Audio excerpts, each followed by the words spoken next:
Start now. We will start. Já pode começar, professor. Okay. Good morning.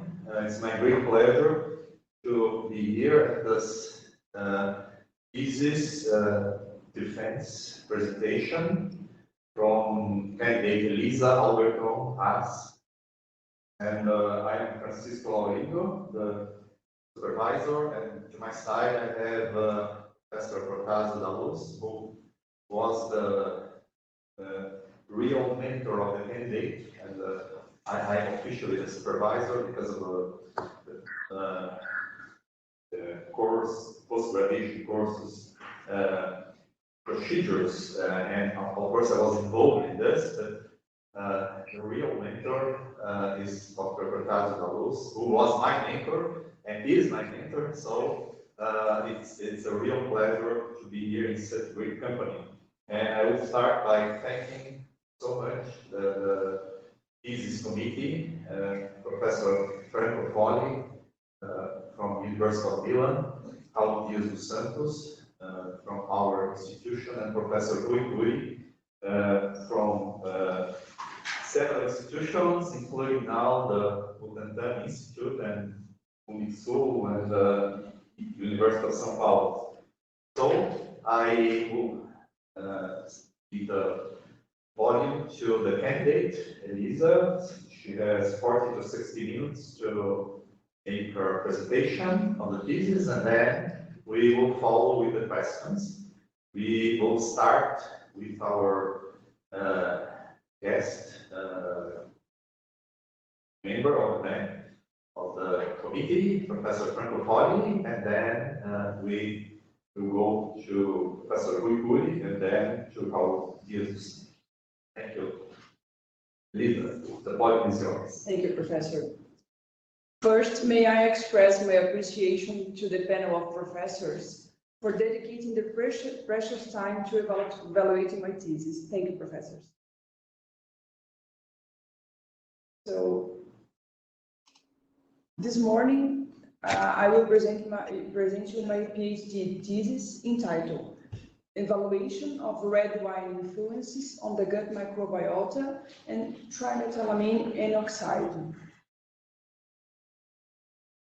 It's generally known that our gut harbors trillions of microbes, collectively known as microbiota, and that we have to consider it as an organ, just as the liver or the kidney with physiological functions, and just as a dysfunctional organ can lead or contribute to a variety of disorders, a dysfunctional microbiota can be involved in several diseases.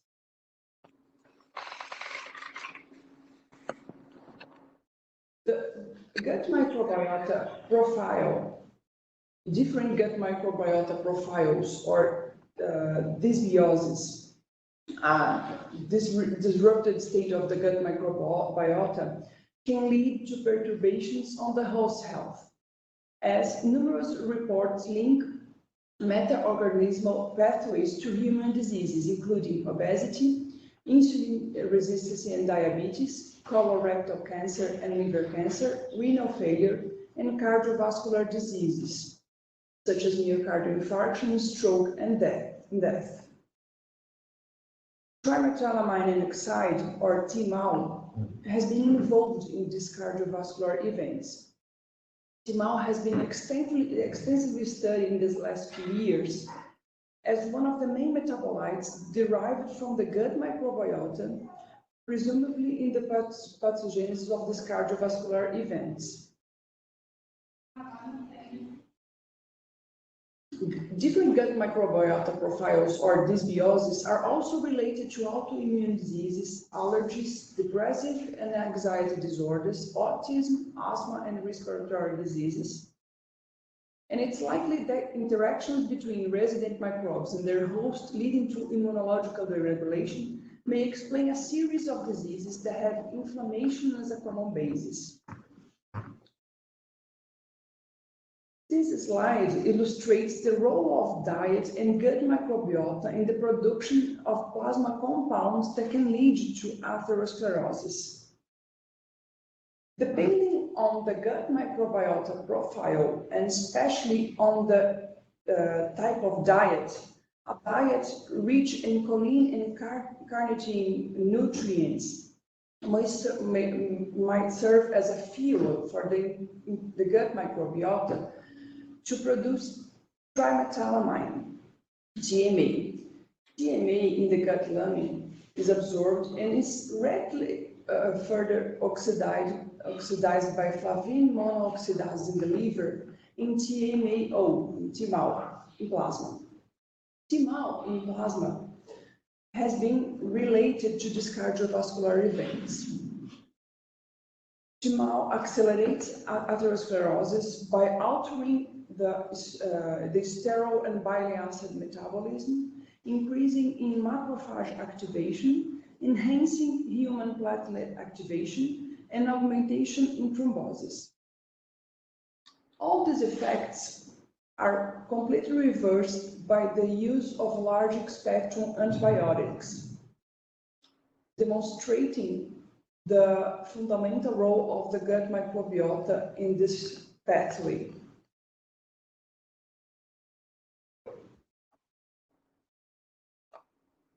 TMAO is widely associated in numerous studies with cardiovascular events. For example, in this large cohort with 4,000 patients followed for 3 years, TMAO was an independent predictor of cardiovascular events as myocardial infarction and stroke. During 3 years, the higher the levels of plasma TMAO, the higher the quartile, the higher the incidence of cardiovascular events, independent of other traditional cardiovascular risk factors, such as hypertension or dyslipidemia. Several strategies are proposed for manipulating the gut microbiota and potentially impacting cardiovascular diseases, especially through manipulating the gut microbiota and trying to reduce TMAO plasma levels. These strategies proposed include the use of antimicrobials, manipulation of host and bacterial enzymes, fecal microbiota transplant, the use of prebiotics or probiotics, although such interventions also show some caveats. For example, the use of antibiotics in the long term may also affect negatively the gut microbiota. Also, the fecal microbiota transplants are still in the beginning with several considerations. And probably one of the main tools that we have to manipulate the gut microbiota is the modification on diet. We know that diet has a vital role in tailoring gut microbiota profiles. Several cohorts examined the gut microbiota profile around the world, and one of the largest studies in this way was the American Gut Project. In this cohort, they found that diet was one of the principal modifiers of gut microbiota profiles in adulthood.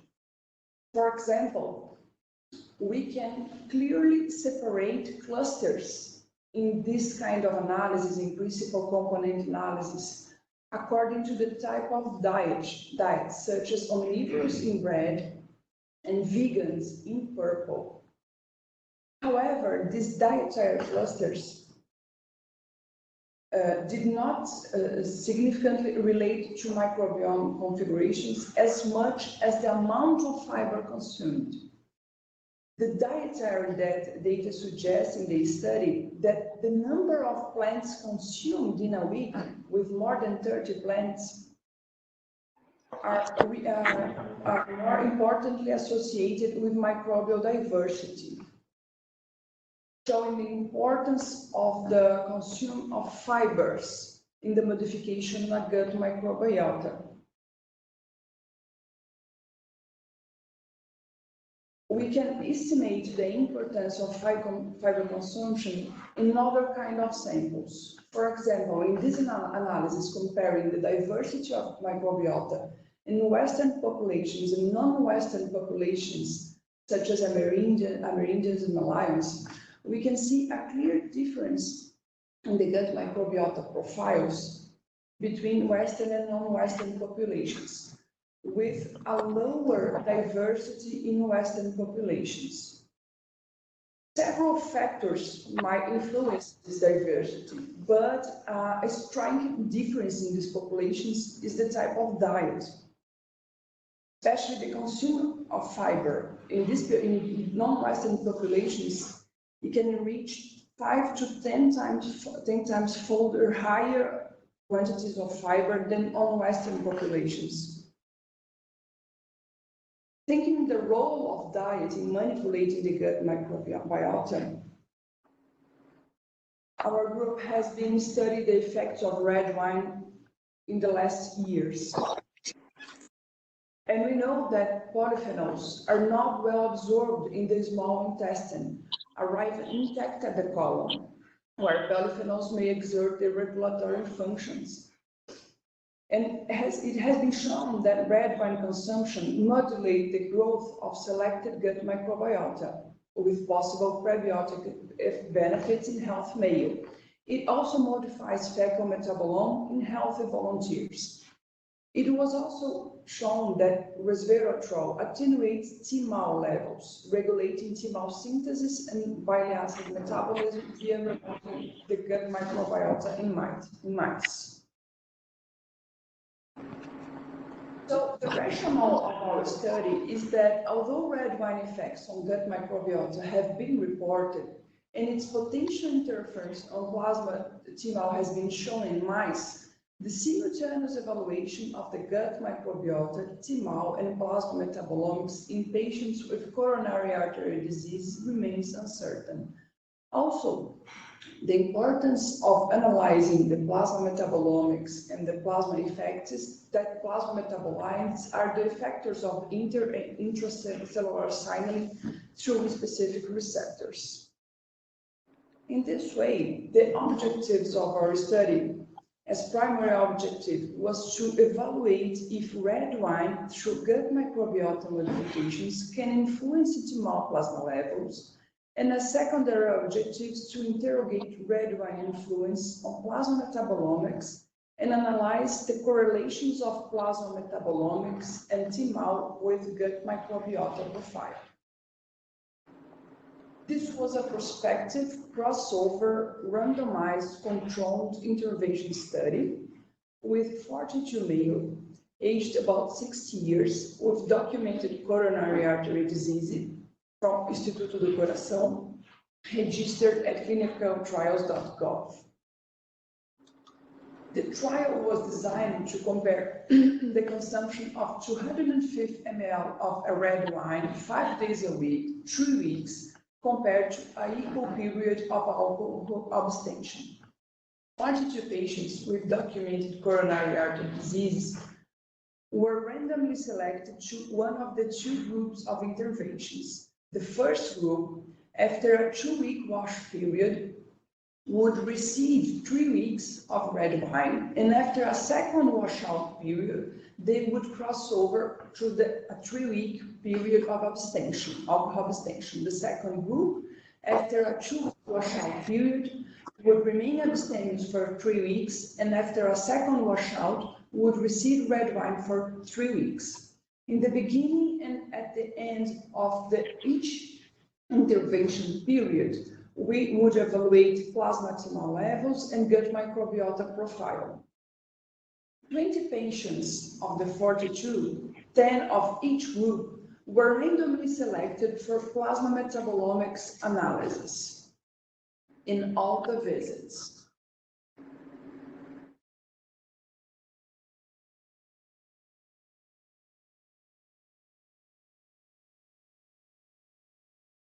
Inclusion criteria.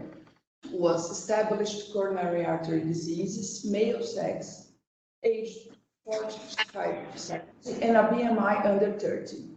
Established coronary artery disease included myocardial infarction, angiographic evidence of more than 50% stenosis of one or more epicardial vessels, coronary angioplasty, or coronary artery bypass grafting. Exclusion criteria included antibiotic treatments, heart failure, renal failure, digestive issues, and especially the presence of diabetes mellitus or use of antidiabetic drugs. Patients were also required to have an audit score of 7 or less. Audit score is used to identify drinkers. Scores up to 7 suggest low risk of alcohol abuse. A trained dietitian nutritionist advised patients at every in-hospital visit, especially about the washout period where they should avoid any alcoholic beverages and the use of prebiotics or probiotics, and especially to keep a similar diet pattern throughout all the whole studies. Participants completed a 3-day food frequency questionnaire at the end of each intervention period. Now was analyzed with UPLC-MS-MS as described by Worm in 2014. The gut microbiota was assessed with 16S rRNA gene sequences from stool samples. The DNA extraction was done with PSD spin kit. The amplification of the RNA used these primers, and the sequencing was carried out with Illumina MySeq platform.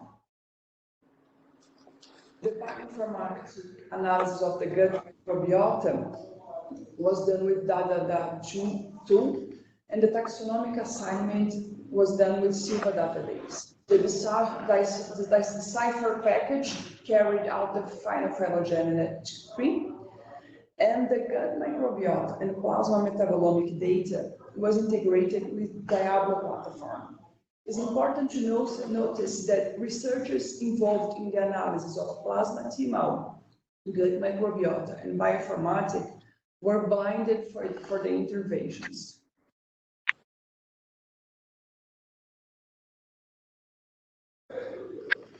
The target plasma metabolomic analysis was done by metabolomic operation with the technique of UPLC-MS-MS.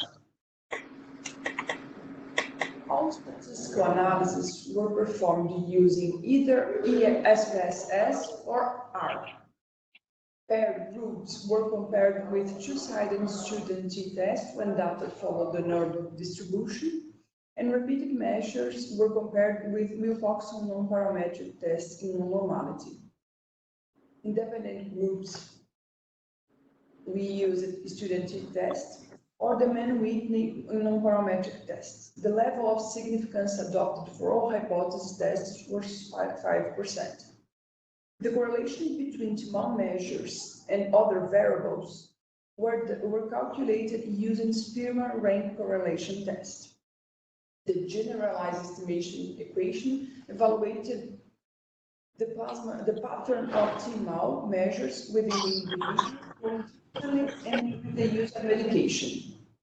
Peer comparisons were performed using Bonferroni test. TMAO intra-individual concordance in repeated measures was investigated with the intra-class coefficients.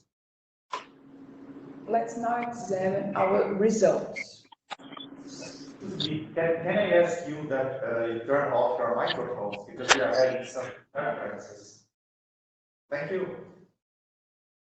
Thank you. So let's now examine our results.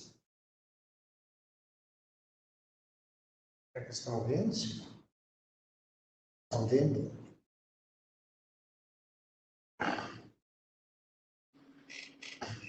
So here I'll show you the basic participants' demographic and clinical data.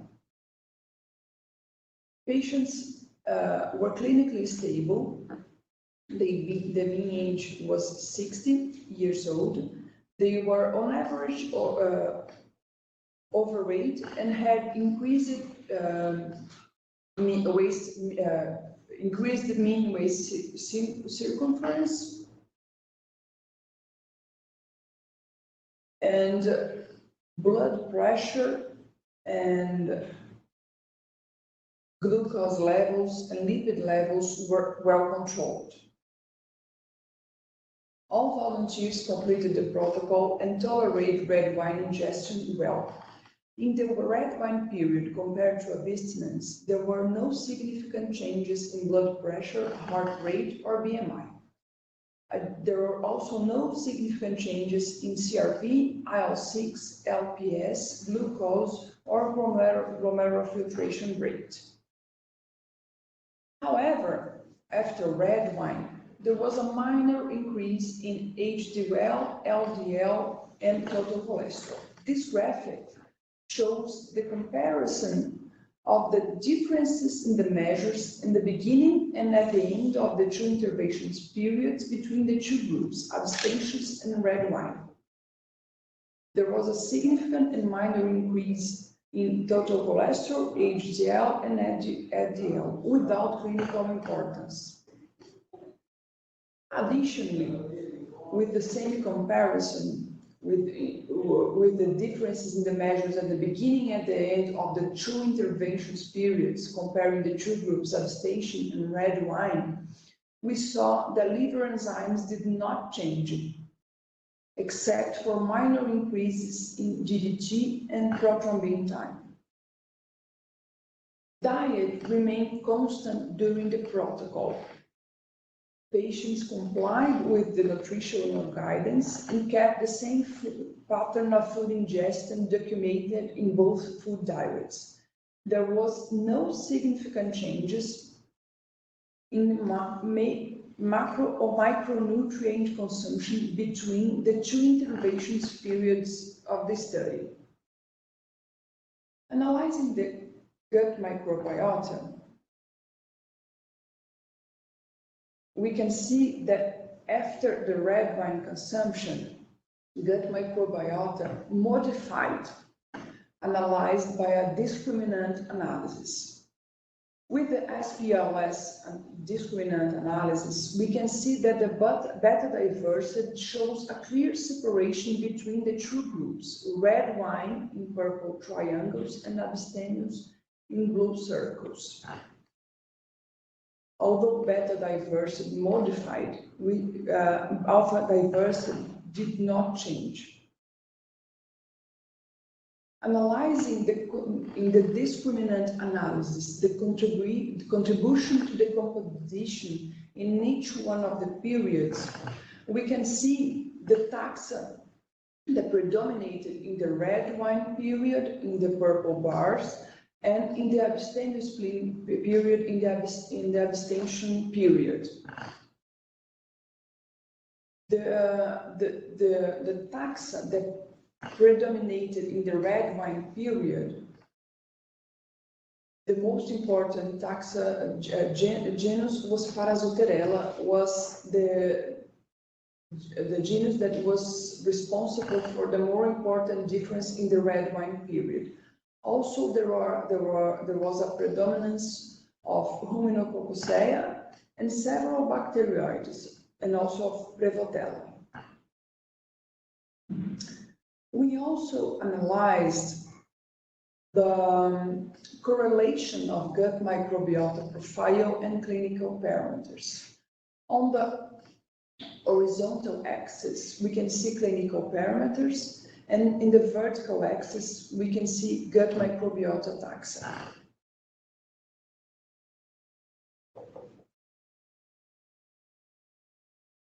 Red and blue denote positive and negative associations respectively.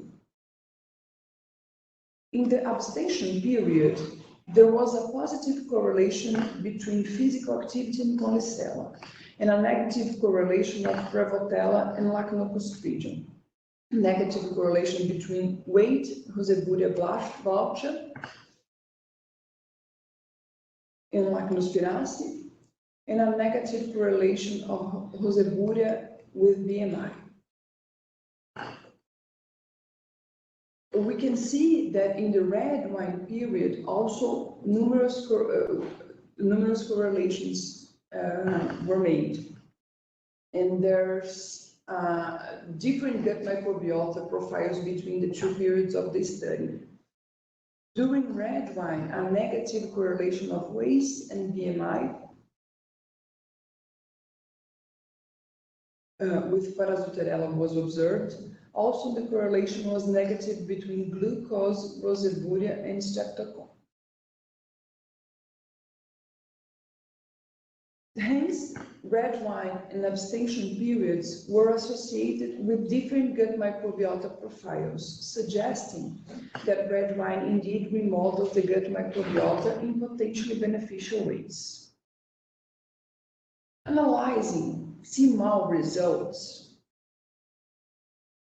we saw that after red wine consumption, plasma levels of TMAL did not differ significantly after red wine consumption compared to alcohol abstention.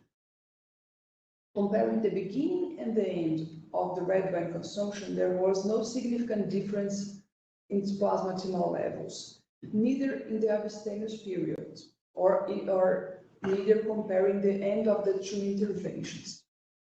What caught our attention was the wide interquartile ranges of TMAL levels in all the evaluations, especially in the abstinence period. And it was observed that the TMAL levels varied substantially in the abstention period, where no interventions were made, with an intraclass correlation coefficient of 0.049. This variability led us to investigate potential factors that could affect the variability of TMAL. And we performed validation tests to address whether technical issues related to blood collection could affect our measurement and test whether TMAL assessed sequentially from the same individual would show consistent similarity. In 10 patients from the same sample of 42 patients, in 4 further visits after the protocol ended without interventions, we tested 3 different collection techniques. The first one was the collection and immediately frozen at -80. The second technique required refrigeration for 2 hours after collection, and then it was frozen at -80 degrees. And the third technique used dry blood spot analysis. We saw that the 3 techniques correlated very well. The intraclass correlation coefficient of the 3 techniques was of 0.915, and even higher between immediate freezing and refrigeration of 0.993, which shows a strong agreement between the techniques.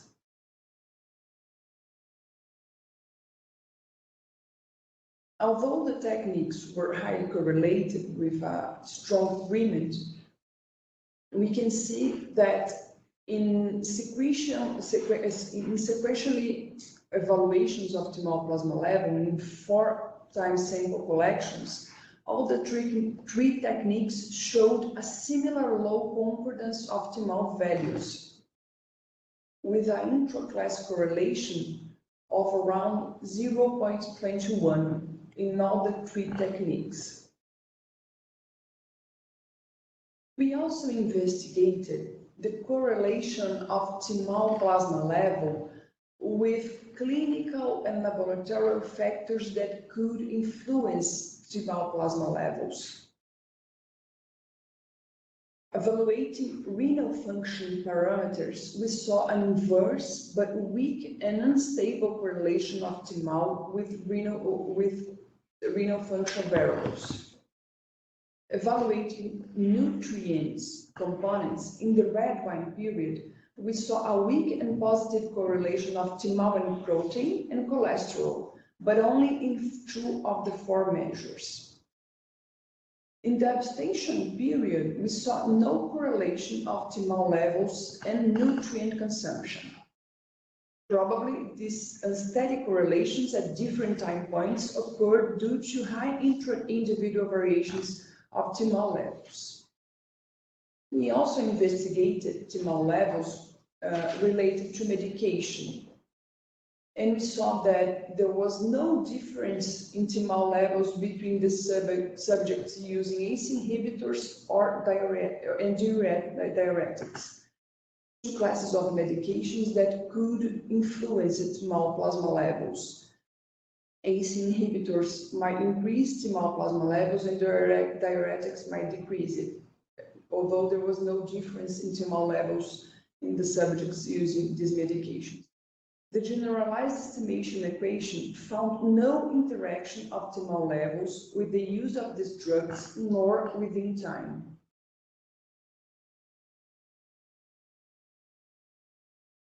We also analyzed the relationship between TMAO and gut microbiota profile. In these graphics, we can see in the horizontal axis laboratory parameters and in the vertical axis the gut microbiota taxa in the abstention and in the red wine period. Red represents a positive correlation and green a negative correlation. We can see that in the abstention period, TMAO correlated weakly and positively with roseburia and negatively with lactospiraceae. After red wine consumption, TMAO plasma levels correlated positively with the genus Bacteroides. These results contrast with the literature, as members of the Bacteroidetes, such as roseburia and Bacteroides, should not be capable of converting choline to TMA in the gut, since this taxa lack the gene cluster necessary for this conversion. Analyzing plasma metabolomics results, we can see in this heat map that the metabolites that significantly changed after red wine consumption. In the right panel, we can see the red wine period represented by the purple bar. And in the left panel, the abstention period represented by the blue bar. Green denotes an increase and orange a decrease of the metabolites. We can see that the on-target plasma metabolomic analysis of 20 patients in the 4 visits revealed microbiome-related changes associated with red wine consumption, especially in the pathways of carbohydrates, vitamins and cofactors, amino acids, and lipids, where several metabolites in these pathways increased.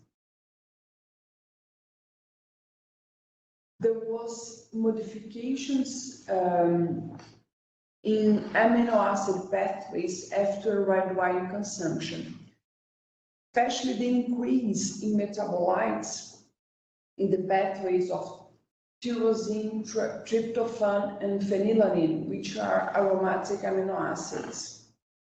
We highlight the increase of indole-propionate, a metabolite in tryptophan metabolism.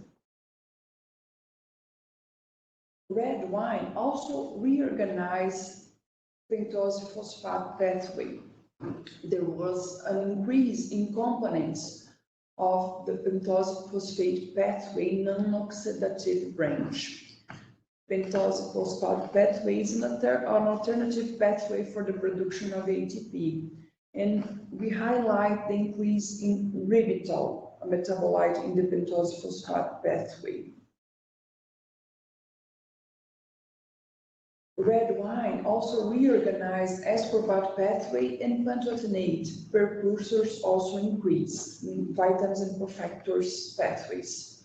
In the glucuronate ascorbate pathway, there was a significant increase in gluconate, which is an obligatory intermediate in ascorbic acid generation, and increase in precursors of pantotenate, pantoate, and N-acetylbetalanine.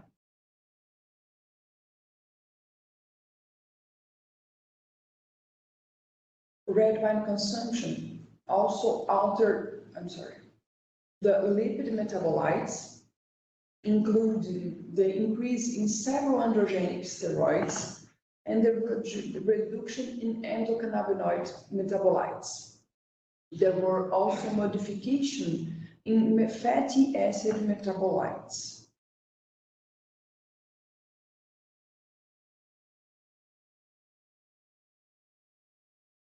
Using the integration of multi-omic data, we can see that the integration of the plasma metabolomics data and the gut microbiota data separated very well the both periods of this study.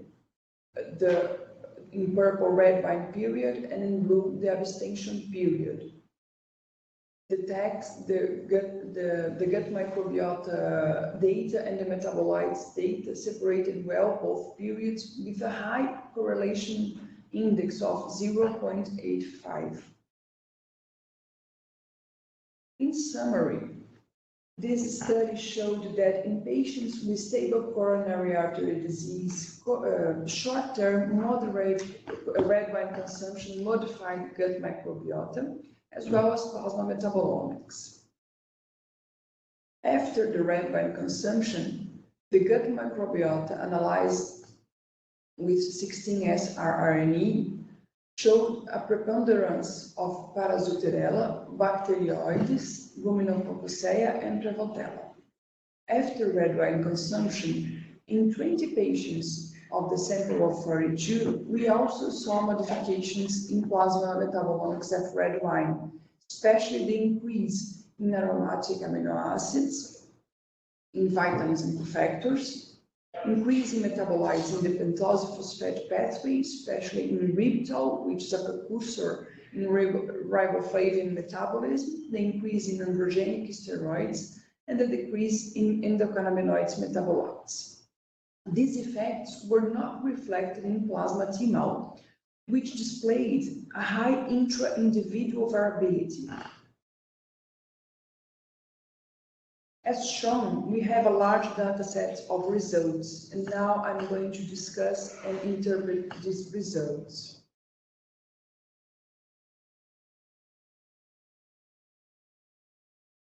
Regarding the intersections of gut microbiota and plasma metabolomics, we saw that Parasitella was one of the most prominent genes after red wine consumption. Parasitella is a genus considered beneficial for its relationship to fiber digestion, succinate production, salutary aromatic amino acid metabolism, and bile acid metabolism. In line with this, the increase in Parasitella is associated with some of the features found in plasma metabolomics analysis after red wine consumption.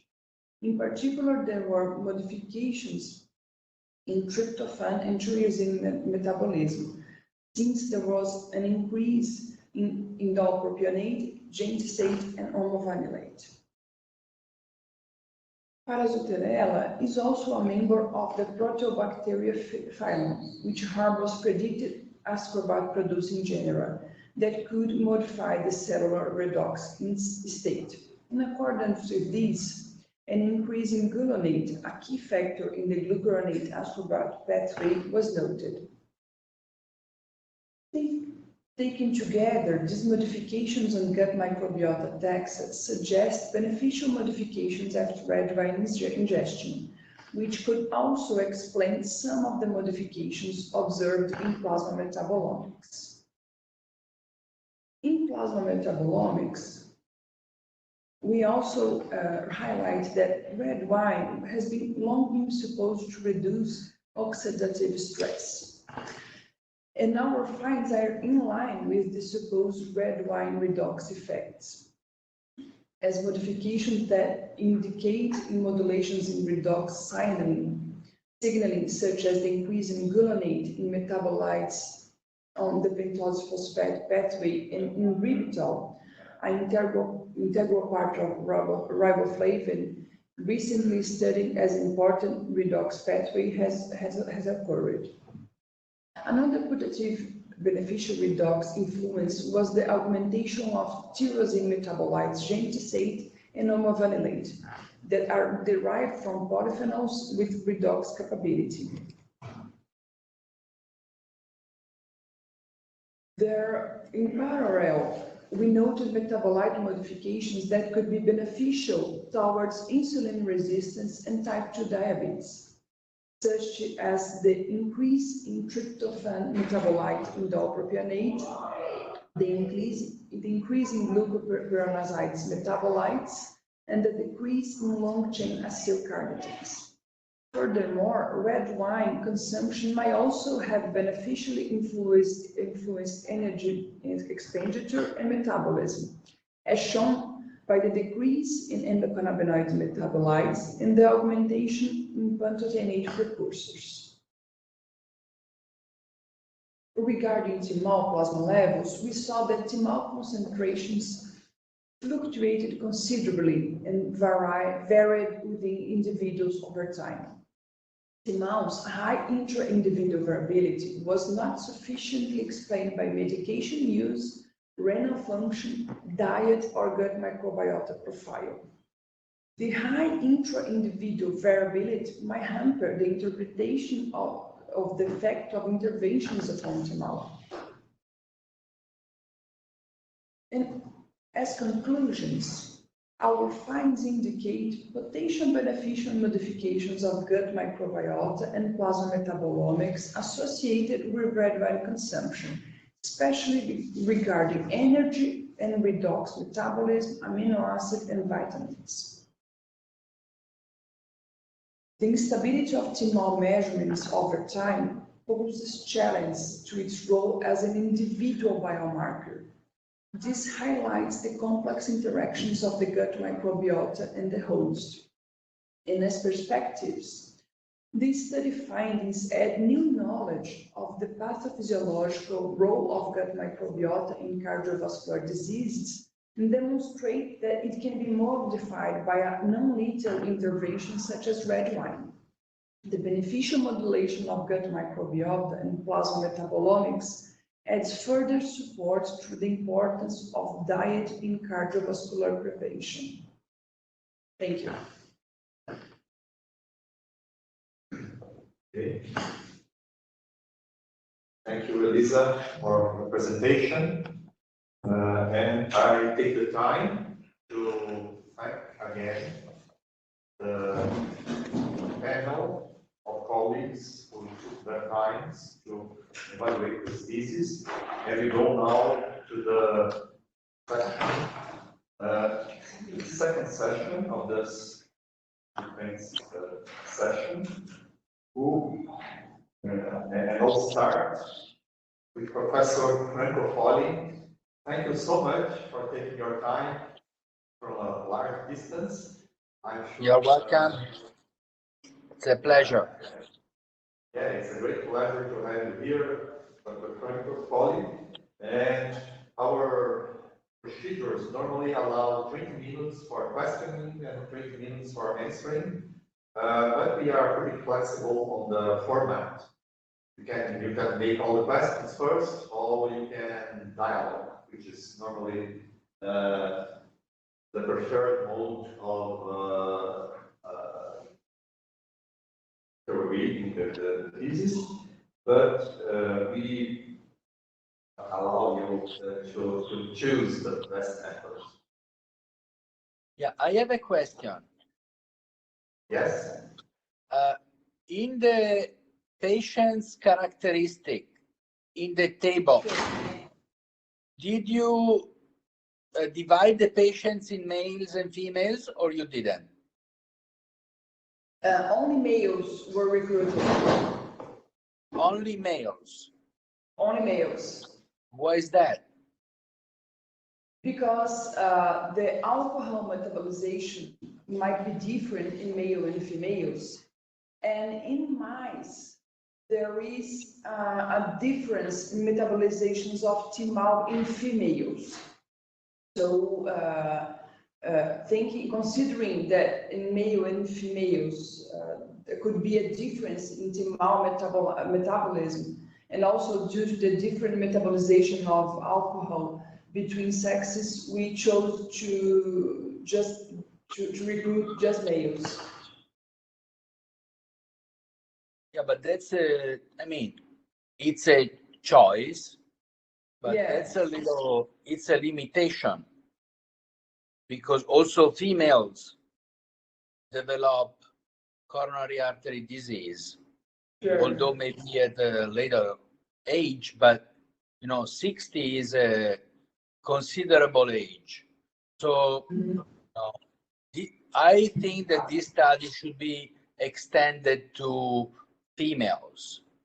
The other comment is the exclusion criteria was the presence of diabetes, right?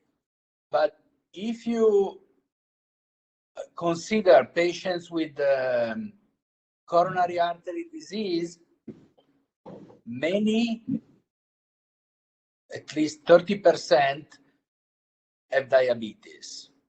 The one that do not have a diagnosis of diabetes generally have pre-diabetes. Yes. So there are very, if you take 100 patients with coronary artery disease, maybe 20% are normal glucose tolerant. The other 80% have either pre-diabetes or diabetes. So the question for you is, what is the fasting glucose level in this population, the mean? And if there is any other data on glucose tolerance in this group. Thank you, Professor. You're right. The recruitment took a longer time than we expected. One of the motives was to exclude diabetics and the use of diabetic drugs. We did not exclude pre-diabetics. We only excluded type 2 diabetes completely diagnosed. And also we excluded patients that were in use of anti-diabetic drugs. And the medium glucose of our sample, unfortunately, we did not test insulin resistance. But just glucose. Just glucose. The fasting. Yeah, it was the median glucose was 90. Okay, so I understand why it was so difficult to recruit, because yes, that's a minority of the patients with coronary artery disease. Okay, but anyway, that's an information. Thank you. The data are very nice. I would just suggest to extend to females in the future. Thank you. Okay. Thank you. Great. Thank you, Dr. Foley, for your considerations. And we will now move further to our next colleague, Professor Rui. Thanks for taking your time to come here. Yeah. And okay. Is yours. Thank you. Thank you very much indeed. Thank you for the privilege to be in this committee and read and discuss your beautiful work. So, first of all, I want to congratulate you all for the work you have done. In fact, it's a lot of work, and I'm very very happy to have the opportunity to read and to have opportunity to discuss with you about this study. I have some comments. I did appreciate your thesis presentation. It's well done. The figures are very good, except that the writing is very, very small, because for me to read, you know. But of course, I understood everything. But the presentation was very nice. Particularly, I like the correlations that you presented between the metabolites and the microbiota. It was not so clear in the discussion, but it was much better in your presentation. And I did appreciate it. Thank you. Thank you for doing that. You had 42 volunteers, 60 years old, all males. But in your, I think we have what I think it's very interesting to view is that you compare abstention versus red wine. Abstention versus red wine. And I think this is this protocol led us to interpret the results with some particular attention. But before saying this, I would like to congratulate you for the figure 1, figure 2, and figure 3. That was a great overview of the whole thing, of the whole subject. Particularly this figure 1, when you show the effects of diet, sanitation, antibiotics. You forgot to add here vaccines, but I think you should. Yeah. This affected your figure 2. Your figure 2 was great because it showed a decrease in the number of infectious diseases in the whole world and the increase in the incidence of chronic diseases. And I think this is very true. But I would like to ask you if after the pandemics, this has changed in your mind. I think it's going to be worse.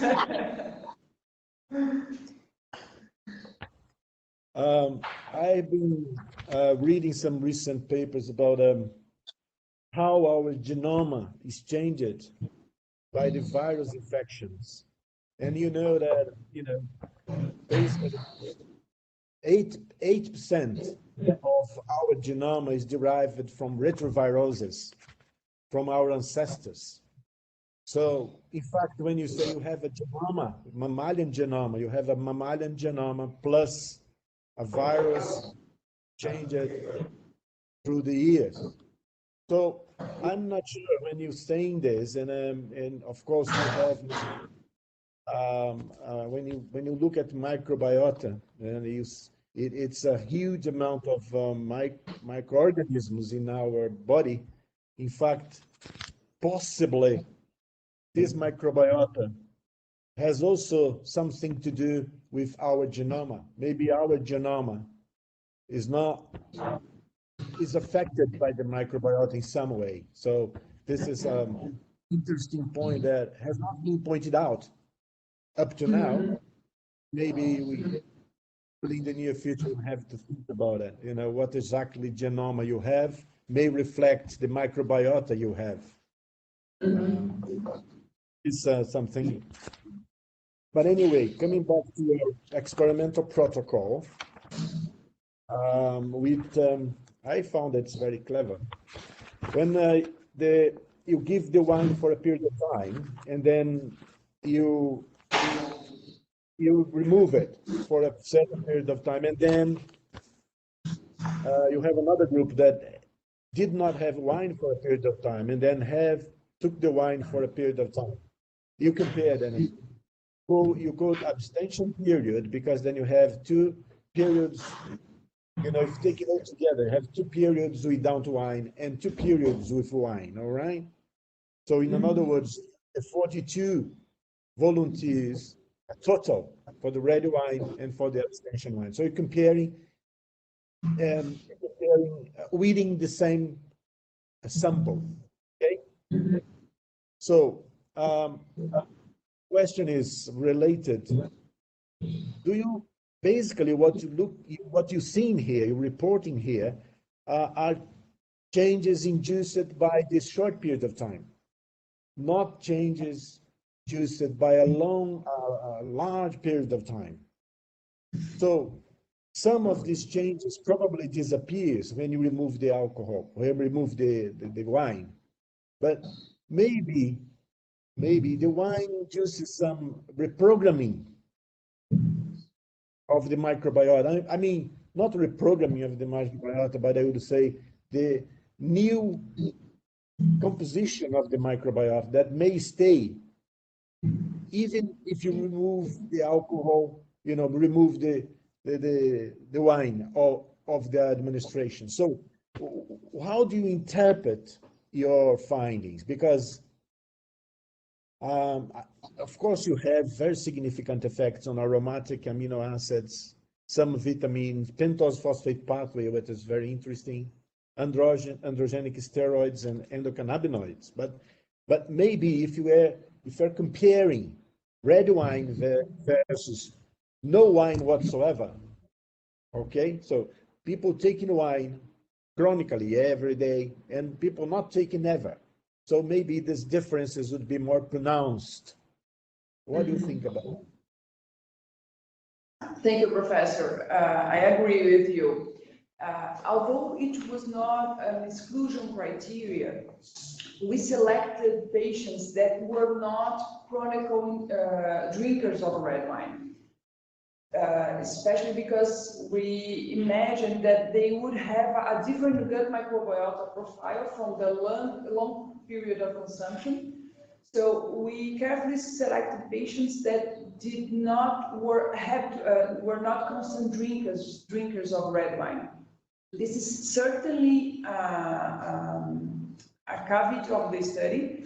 We cannot affirm that these modifications are from the long-term consumption. This is about the short-term consumption. And I agree with you. I think it's possible that the modifications that happen in the gut microbiota might stay. Although we did not test that. We did test in the plasma samples. We searched for carryover effect, and in plasma values, we did not find a carryover effect. In other words, when patients drink red wine in the first period of the study, after washout in the second period of the study, the effects did not remain, at least in plasma. And it seems that in gut microbiota, it also did not remain. We actually tested this carryover effect, especially in the group that received the red wine in the first period of the study. We tested if the effects that were present in the first period would remain in the second period, and we did not find that. We did not find a carryover effect. Apparently, the washout between the two intervention periods was effective. But I agree with you that maybe when we compare patients that drink red wine for a long period of time, the gut microbiota, even when we remove the red wine, might have changed in a permanent way. Yeah, good news then. Good news. Yeah, you didn't present the composition of this red wine. I believe that we have some differences depending on the red wine of different sources. But this red wine is a Brazilian red wine, okay? Is yes. Explain the special. Yeah, it was. Can you give the address of the company of the winer? Actually, it was especially produced for the research. It was produced in Rio Grande do Sul, and it was analyzed by Embrapa. They, I believe we have a description of the red wine polyphenols in the method section. Yeah, you have, yeah. Yes, it's a high.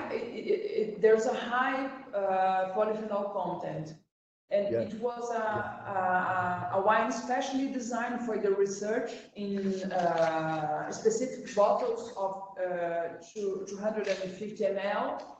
Patients received 21 bottles of 250 ml for the 3 weeks of the study. It was especially designed for the study, prepared for the study, by IBRAVIN, Instituto Brasileiro do Vinho, in Rio Grande do Sul. It's a Brazilian wine. Yeah. So I would like to have this wine to taste it before this exam, because how can I say something about it without tasting it? Yeah, so okay.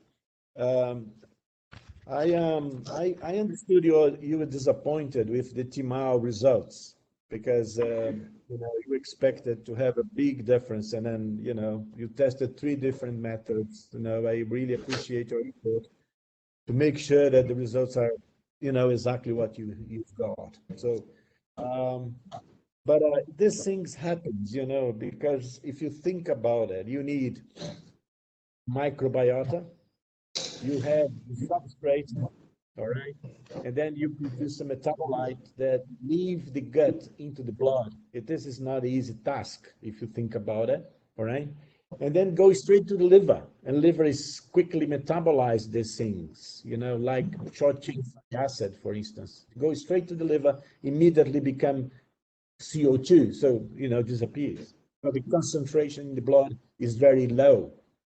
So maybe what you have is, I would say, is maybe some kind of constant supply of Timao. Not exactly the concentration is important, but maybe the consistency of the supply or of the production. You may don't. It's possible that you don't have a kind of drop, because if you try to, like an ideal composition of bacteria, you produce constantly in a low amount, but constantly. This is maybe more important than to have a peak of Timao in some moment. So don't get frustrated. You did a great job, and these things happens because if you think about the gut, when you have absence or need for glucose, the gut can provide amino acids to produce glucose. So you see, it's a dynamic process, and it's a large work. So don't get. I think what you've done is great, and it does not exclude the possibility that Timao may be involved. The only thing is concentration does not see too much.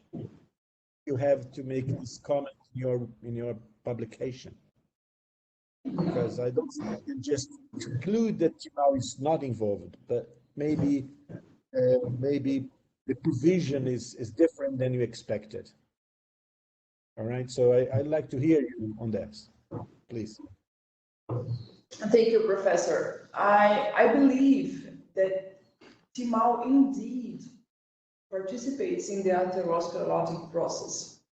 I think this is really well shown, but my questions, it's about its behavior, especially because this morning in PubMed, there's almost 5,000 papers about Timao, and many of them are looking for therapeutic targets, especially manipulating the gut microbiota with modification of bacterial enzymes. And I'm sure that Timao in a populational level is indeed a marker of cardiovascular disease, and it's possible that it is involved in the atherosclerotic process. But I believe that we still, as a community research, have to learn more about the influences on Timao plasma levels and its behavior. I think the substrate, the nutrition is important, but maybe there are other factors interfering in its levels. And it's hard to aim for therapeutic targets when its individual behavior is so variable. So, and I believe that in a larger context, this is a question for a larger field. There are several metabolites derived from the gut microbiota being studied nowadays as potential therapeutic targets. And although in many cross-sectional studies, we have learned factors that influence the gut microbiota, such as age, BMI, or diet, maybe we still, in the broader context, need more information of the behavior of the gut microbiota and its metabolites longitudinally. I think this is an important question. And I believe that TMAO is not only a atherosclerotic metabolite. It was first described in deep sea marine animals, in deep sea fishes, and it has in low levels protection functions. It works as a chaperone, and it protects the cell from the unfolding of the protein, protecting from high osmotic and hydrostatic pressures. There are several studies that in low levels it protects the cardiovascular system, but in higher levels, just as many substances that we know, it might be harmful. Maybe it has, there's 2 points. I think its behavior as a hermetic substance, that in low levels it might be protective and in higher levels it might be harmful. And there's the other question, it's about its behavior. Maybe we do not fully understand its behavior during the time. And maybe different techniques might be used with challenge in the substrate of TMAO. Maybe we have to understand better the techniques for the evaluation of TMAO. But I do believe that it has a role in cardiovascular disease. I do not disagree with that. My question is about its behavior and how we measure it. Yeah, if you think on a substrate for TMAO, carnitine, choline, they are produced and they are provided by, like meat and other things. So, yeah. But usually the people of nutrigenetics and nutrigenomics, they like to say that you have one nutrient that solves everything. This is not the case. We are complex, so it's difficult when you say something.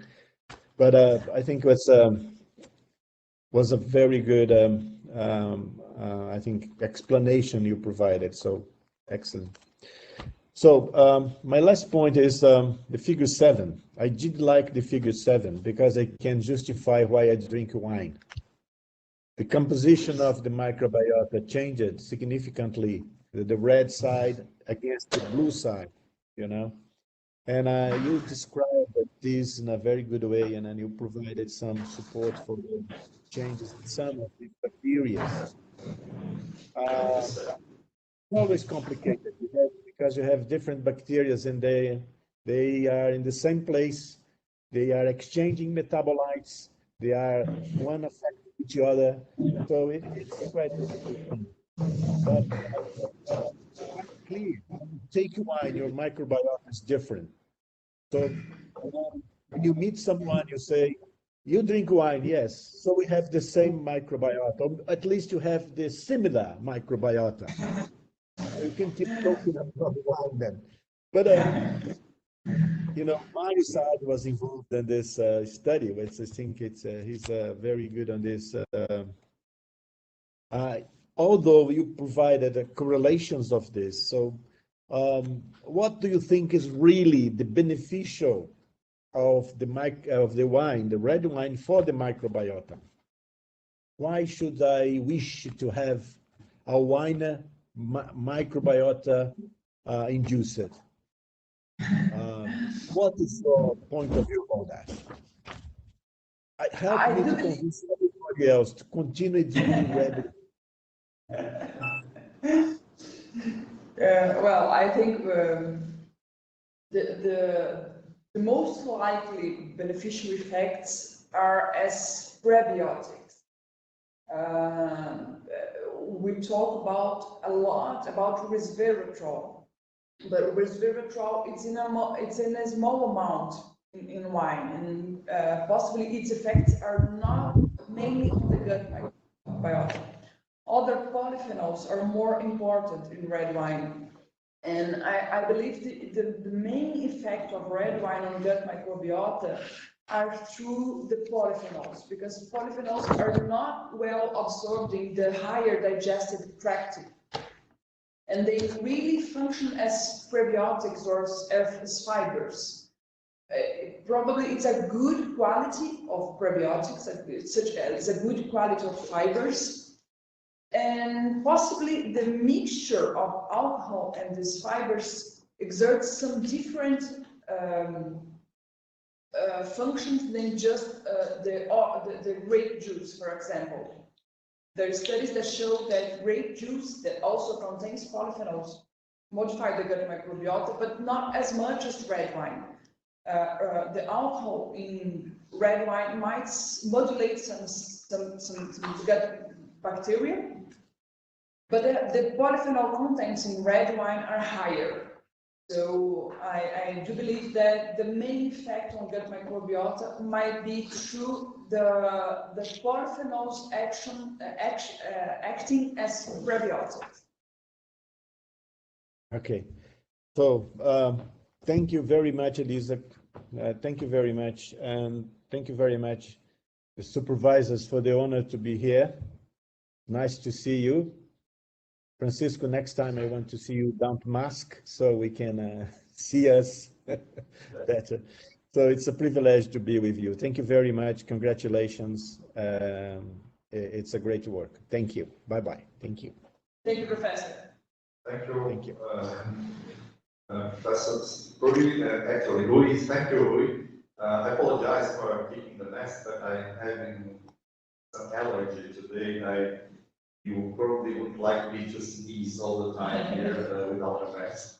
I can assure you that we had a subcommittee of the study that to test the wine before the study, and I can assure you the wine is good. Really, it's a very low. Yeah, I agree. 2014, actually, it's a pretty good wine. Yeah, very, very. Of course, it's not like the beautiful Italian wine from that Dr. Foley is likely to have today, but it's pretty decent. Yeah. So I am now pleased to call our colleague, Alberton dos Santos, who will speak as the House member of the thesis committee. Thank you all for being here. Well, bon dia, good morning. Thank you very much. Just let me close the window here because someone's starting to make some noise. I'm back. So it's a real pleasure to be at this evaluation of Elisa's thesis. Pleasure to be with Professor Foley, Professor Ruicuri. So actually, I have participated on the first exam of this work. I think it was more than a year ago, I guess, before the pandemic, and I really see how it has evolved in a really beautiful investigation, well done investigation. So my congratulations to Elisa, to Professor Protásio, to Professor Francisco, because you did a study how it should be done, right? So it's a nice, let's say, translational project. So you did lots of experiments, physiological experiments in humans with an intervention and a well-designed study. So And the results are nice indeed, right? So I like very much what you did. I saw the huge amount of work, right? Because what you did, it wasn't easy. So to start a study with volunteers to control for the possible confounders and use very sensitive techniques. And I guess this study cost a lot of money because all the laboratory tests that were done, all the huge effort to really analyze the data to understand what was going on and all the analysis. So this is very nice.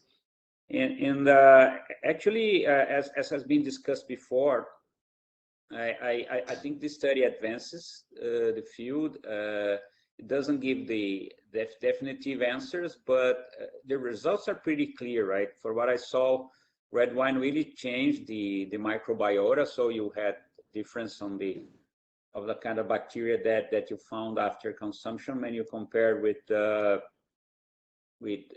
when they were not consuming, so abstinence.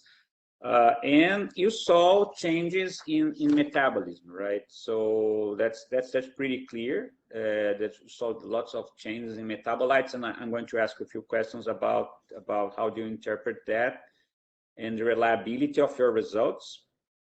And for the surprise of all of us, TMAO didn't change, but I think you showed quite interesting and something that really might question previous evidence of associating TMAO with cardiovascular events, because this big variability, in my opinion, might hamper a little bit the interpretation of, let's say, studies that measure this metabolite just once.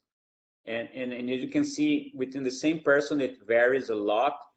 And you were very, very careful. So actually trying to find why, and if you had any technical issue with that, and in the end you can say, oh no, it's not the problem with the lab, but actually the problem probably are the volunteers, right? Because it's inter-individual variability, and so poses how hard it is to interpret some kind of biomarkers and really try to make associations with that. But I'm very happy with what you've done, and I have a few comments and questions to you. So first of all, I really liked very much the graphical abstract. So you did a beautiful summary of what you've done. So that's nice, and definitely when I saw that, I understood everything that you've done. So it's beautifully set. So. And I'm positive that when you publish and send that for publication, reviewers will be very happy with it, because it's a complex issue, right? So you did tons of experiments, so lots of statistical analysis, so sometimes make it hard to understand. And sincerely, when we're now starting about genomics, metabolomics, and everything, this is, for me as a clinician, sometimes it's a little bit hard to understand all those variables that are coming at the same time. So you have to draw those heat maps. So sometimes it's really, for me, a little bit hard to understand. But anyway, it was great. So my question to you, Elisa, is the following. It's a technical question. I'm not a statistician, okay? But you did, lots and lots of tests, right? So especially when you tested the associations with the metabolites and everything, and for what I understood, they were univariate analysis. And when you start doing lots of tests, we might run the risk of the false discovery rate because you do not adjust for the number of tests. And my question to you is whether you did that. I saw that you did Bonferroni, but I guess Bonferroni was on the ANOVA test, so usually post-test comparison.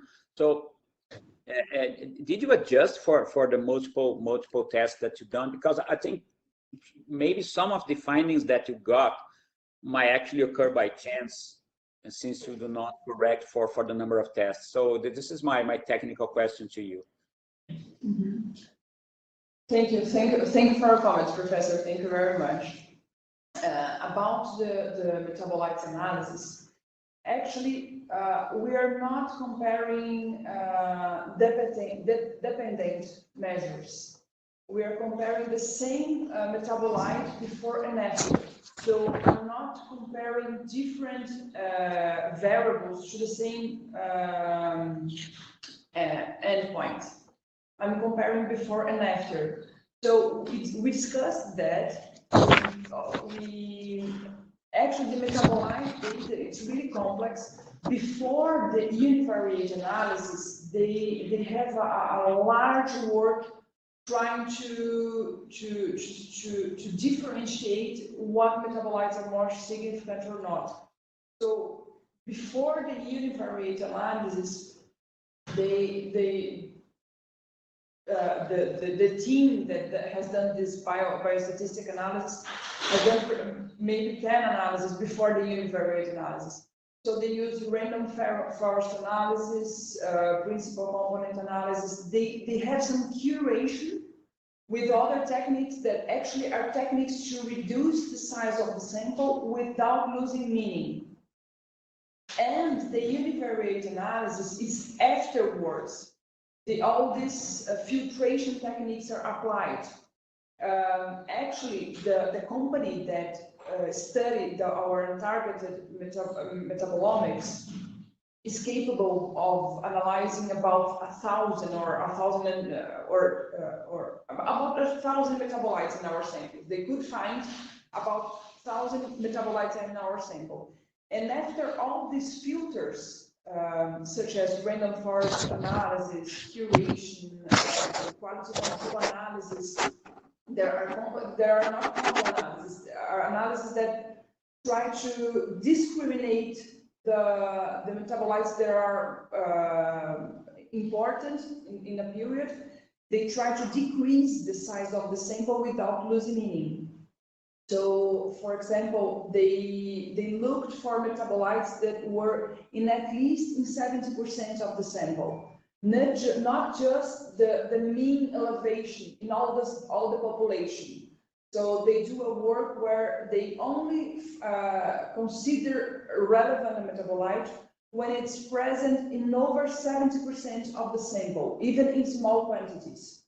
So before the univariate analysis, they have a hard work trying to clean the sample, trying to reduce this 1,000 metabolites. We end up in 39 that were relevant between the two periods. And in the end, the univariate analysis compared only the same metabolite before and after. We are not looking for different variables in an endpoint.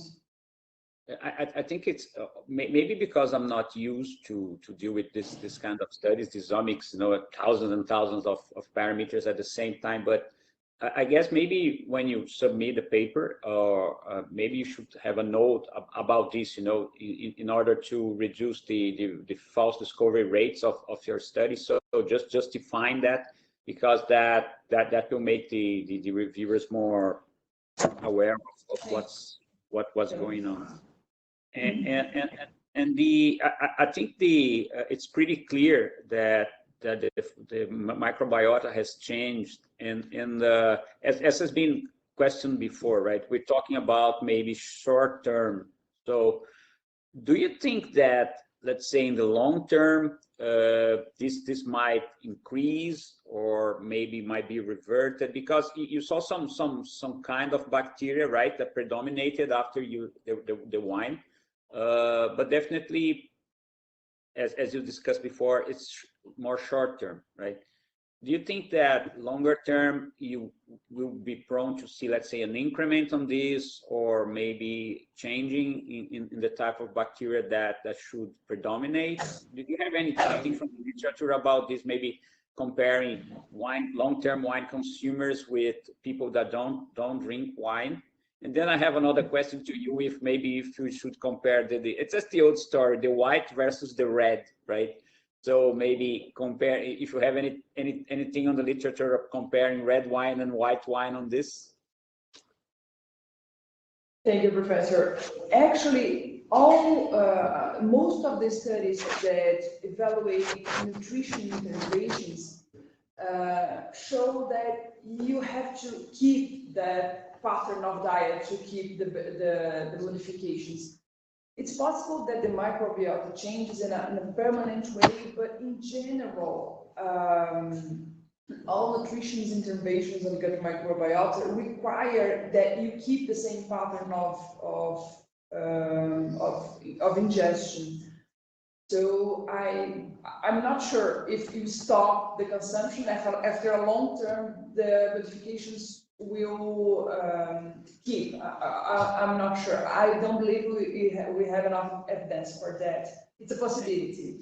And maybe, let's say, longer term, you might find, let's say, more intensive changes, right? So you keep drinking wine for, I don't know, years and years, as in Mediterranean countries, maybe you might get more intensive modifications. Yes. The comparison between different people, it's harder. I think this is the strength of our study, because when you are dealing with such high dimensional data and such complex analysis, when the same individual is his own control, I think this is a really strength of the study. But it's hard to isolate only the consumption of wine when comparing populations. There are many factors affecting the gut microbiota. It's hard to isolate, like we try to isolate in the study, like keeping the same pattern of diet, controlling from diet for medication. Here we try to show that the main modification on diet was the consumption of red wine. But in an external scenery, I'm not sure we can control that much only for the consumption of red wine. And regarding white and red wine, it's pretty clear that red wine contains much more polyphenols. So I haven't seen studies on white wine, just on red wine, especially because the red wine contains, I think, 4 or 5 times more polyphenols than the white wine.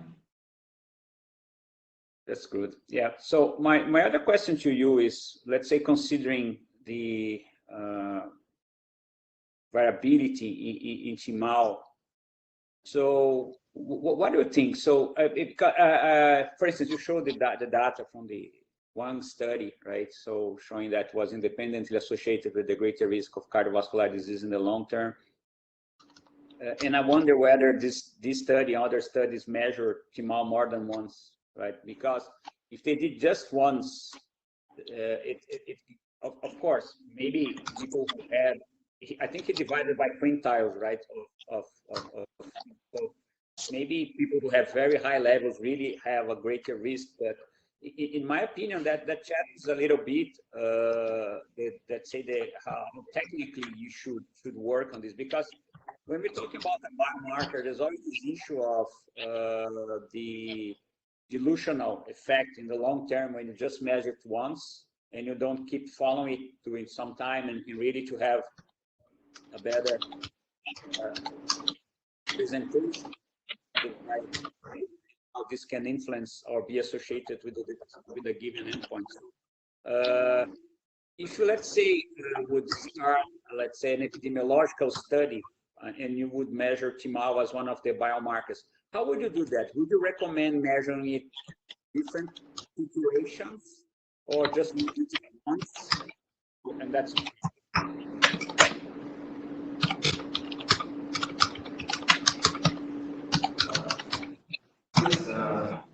Dr. Foley, I think your microphone is open. And, oh, thank you. Yes. Oh, we lost you. I think we lost you. okay. So are you back? Sorry, can you repeat a little bit? Let's say. Yeah. Yeah. No, my question actually was about when we have this variability on Timao, right? And so usually in clinical trials, sometimes you just measure one biomarker once, and then you follow the patients for a long time, and then you make an association, right? Okay, with coronary heart disease, with cancer, whatever it is. And there's this issue of what they call the dilutional bias, because you didn't measure that during the long term. And probably you would need many different measurements of the same biomarker to really have a more robust association.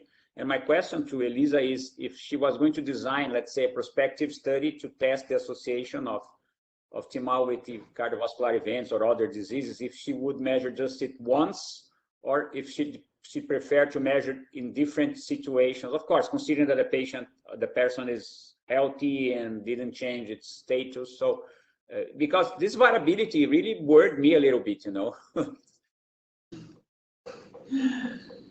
Thank you, Professor.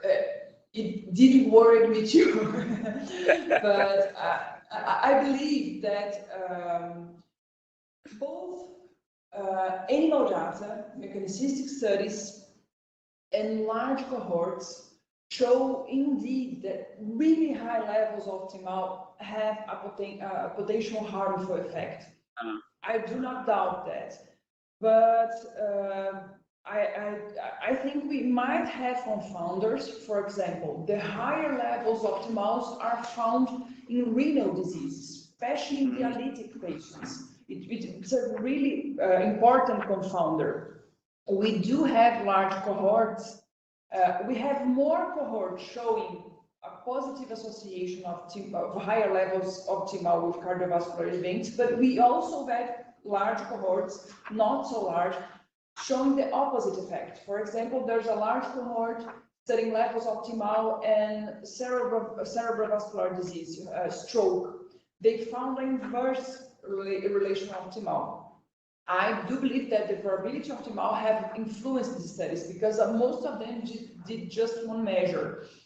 But I believe that in a populational level, really high levels of TMAO really might be harmful. But its behavior individually, we're not sure of all factors that might influence it. If I would design a study, for sure, I would have several measures. Yeah, I agree. Yeah, that's what I do. And we still have to understand how it works. We do not fully understand.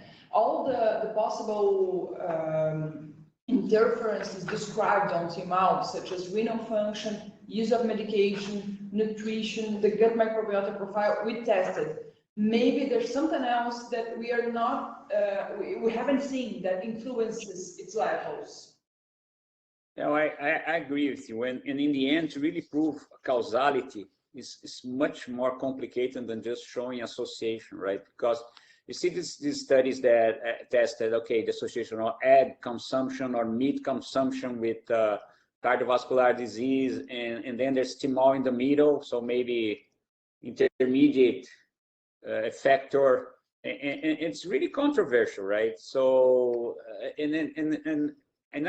regarding also the whole thing of the wine, because Professor Protásio studies that for many years, and he's aware it's maybe sometimes there's that discussion whether it's the wine, whether it's the alcohol, or whether it's the Mediterranean diet that people who usually consume, and it's a mix of things, and sometimes it's really complicated. But you know, I'm extremely happy with what you've done on your study. So it's very elegant and actually contributes a lot, and you guys were very, let's say, careful in trying to reduce the noise of possible interference, unmeasured confounders, and everything. And so it's very well done, and I wouldn't expect less coming from the group that you're working with, because they know how to do this kind of studies. Anyway, okay, so I think I don't have so many more questions, because you know, when you have something that is really well done and the results are clear, and I sincerely, we don't have so many questionings, and in the end I saw the hard work and the good job that you've done all these years, and especially with the pandemic, and it's really it was really a victory, and I do wish that you're able to publish this on a nice journal, and that you can pursue your career, because this is extremely important, and the way of let's say the kind of work, it's very challenging, not easy to be done, and I do hope that you keep on this subject, because there's still a lot to be answered regarding this, and I really like to congratulate you and congratulate Professor Protásio, Professor Laurindo also because of the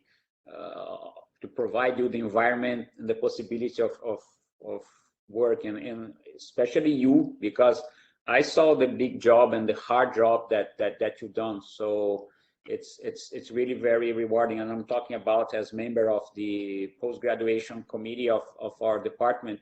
And to us to have students like you and to have theses like that, extremely important and extremely good. So congratulations to all of you, and that's it, Francisco. Thank you. Thank you, Professor. Thank you very much. Yes, thank you, Raul, for your questions. Very interesting and very important. It's really hard to go against the literature, the established knowledge, especially on the TMAO level. So that was really a question that kind of dominated this work from the beginning to now. And before we go further, I'd like to ask if Dr. Protásio wants to make some interventions and to speak, because he was the real mentor and the real supervisor of this whole work. Thank you very much. I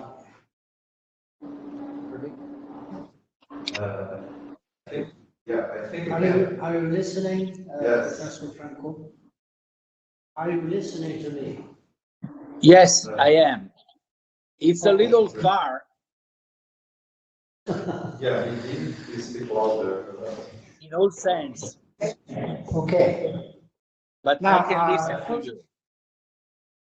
First, I want to thank the collaboration from Italy, from your group, that has been very important. The collaboration from Dr. Saad's group in Campinas, and the collaboration of many people who helped us in this work. I just want to highlight the role of Elisa in this investigation. She not only carried on the experiments on this line of research that I have been done for several years, but she contributed from the scientific standpoint, from the conceptual contribution to the study. She went carefully through all the literature, really carefully. And then she suggested and submitted experiments that were that defined some of the aspects of the study, like the availability of TMAO. And so I believe that she did what is really expected from a real postgraduate student. In other words, she not only did the study, but she went personally through the techniques, all of the techniques, to learn the statistics, review the literature. She consulted with you in Italy and several of other people. And therefore, I believe that she deserves recognition for her participation in this work. And finally, I want to highlight her professional and scientific growth during all this investigation. She came as a young, enthusiastic, and dedicated researcher at the beginning. And now I would say that she has got some fundamental concepts and experience in research. And I think that this is our role at the university, to form people. So independent, and I hope that you will prove her. I'm happy because I think we're forming a person is already an investigator. This is very important for our country and actually for the whole world. Thank you very much. Thank you, Dr. Protásio. As a official supervisor, it's traditional that we say some words about the candidate. Dr. Protásio has already done that. So I will be very brief, but not less enthusiastic about this candidate. I think she's really, I have seen her not every day, but like Dr. Protásio, but from the kind of the outside. She always would come to the lab and give seminars to us, and I've really seen her grow into a truly expert clinician investigator, clinician scientist, we can say that. And that's the kind of people we need, clinicians who can design papers, who can make questions, actually. That's the most important point that I think she learned, and she grew a lot on that, and she became very much involved in that. And I invited her, I think, 3 times to give seminars to our group, because I really like to invite people that are involved with their work to serve as examples to others. Because one thing I always want for my students is that they are really involved with their work. They may not be let's say, find all the solutions, but they really need to be involved, and Elisa was indeed involved in her work. So I think she's getting now what she probably deserves, the results that are coming, and it's really important for our institution to have clinician scientists that have this pattern and this profile. So congratulations, Elisa. Now, I think Let's get her out. we will. That's great.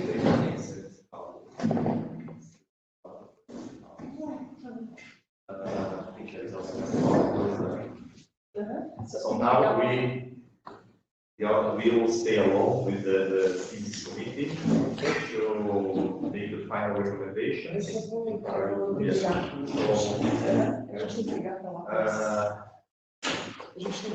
Para a transmissão no YouTube. Para o comitê, alô, oi? A gente só liga para a comissão.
go back with the YouTube. Deixa eu ligar lá para. Professor, tô avisando que já está transmitindo para o YouTube. Obrigado.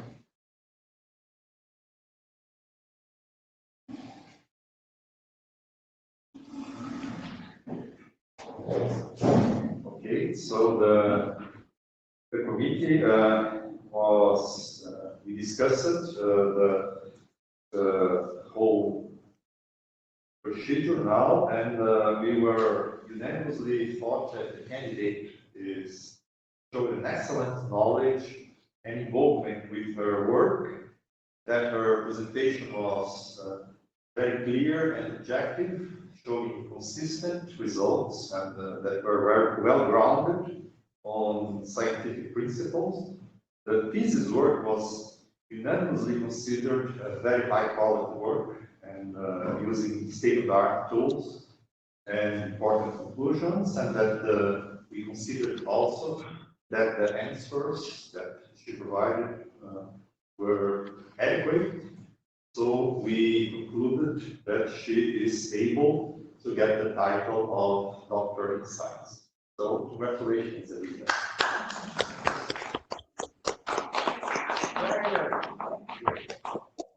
You have the right now to say a few words if you wish. If you not, it's okay too. Thank you. I'm mostly thankful. Thank you, professors, for being here evaluating my thesis. Thank you, Professor Protásio. Thank you, Professor Molindo. It was an honor to be involved with you, professors, and in this project. I've learned and grown scientifically in the last few years. I'm nothing but really thankful. I'm really happy about the results, and I plan to pursue to continue to study and investigate the gut microbiota. But I'm really thankful for all your kind and meaningful words are really important to me. Thank you for this discussion today. I think it was really engaging, and I like to thank all the scientists that helped me and participate in the elaboration and studying this thesis. Professor Mario Saad and his team, and Dave, Josie, Professor Aline, Wilson Jr. I had the collaboration of so outstanding scientists, and I really appreciate all the guidance and help I received in the last years. Thank you very much. Thank you, Elisa. Congratulations to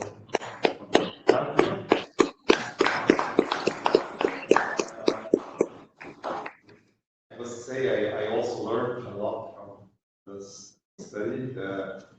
Not the kind of study I usually perform, but it was really long and very complex study.